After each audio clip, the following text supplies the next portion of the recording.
இந்த அரசாங்கத்தை பொறுத்தளவிலே இன்று ஜனாதிபதி சின்ன ஷார்ட்ஸோட வாக்கிங் போறாருன்றதும் தமிழ் மக்களுக்கு மகிழ்ச்சியை தரும் ஒரு செய்தியாக மாறிக்கொண்டிருக்கிற ஒரு காலப்பகுதியிலே சில விடயங்களை இன்னும் போக போகத்தான் சில விடயங்கள் எங்களுக்கு தெளிவாக தெரிய வரும்.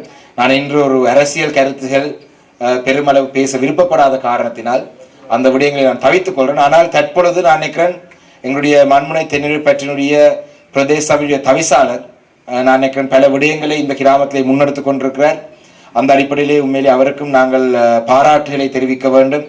நான் நினைக்கிறேன் பொதுவாக வெள்ளம் வந்தால் என்னுடைய தொலைபேசி ஓயாமல் அடித்து கொண்டிருக்கும். இந்த 12ஆம் மாதம் 11ஆம் மாதம் வெள்ளம் வந்துட்டு அந்த காணடைச்சி இருக்கு, இதை வெட்ட வேணும், இந்த வடிகான சுப்புறப்படுத்த வேணும், ஜேசிபி கொண்டு வாங்க.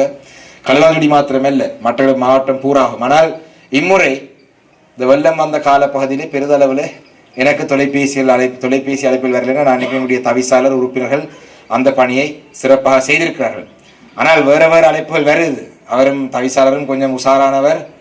சில முரண்பாடுகளையும் சில முரண்பாடுகளும் இருக்குது. அது எல்லாத்தையும் நீங்கள் அனைவரும் ஒன்றாக கதைத்து எல்லாம் இணைந்து அவரும் ஒரு துடிப்பான ஒருவர், அவருடன் எல்லாம் அவர் இந்த கிராமத்தை சேர்ந்தவர். அந்த வகையிலே இந்த கிராமத்தில் இருக்கிறவர்கள் அவரை சில ஆலோசனைகள் வழங்கி அவரையும் சேர்த்து கொண்டு நாங்கள் எங்களுடைய கிராமத்தை அபிவிருத்தி செய்வதற்காக நாங்கள் இந்த பொது ஆண்டிலே தாய் பிறந்திருக்கு இந்த பொது ஆண்டிலே நாங்கள் அனைவரும் ஒன்றாக சேர்ந்து செயல்பட வேண்டும் என்றதை சொல்லி, அதே போலதான் ஒரு சிலர் இந்த கிராமத்தை சேர்ந்தவர்கள் வேறு கட்சியில் இருந்து எங்களை விமர்சிக்கிறதெல்லாம் செய்கிறார்கள். அவர்களுக்கும் ஒரு அன்பான வேண்டுகோள், நாங்கள் உங்களோட கோபமும் இல்லை, நீங்கள் விமர்சிக்கிறதால் எங்களுக்கு எந்த பாதிப்பும் இல்லை.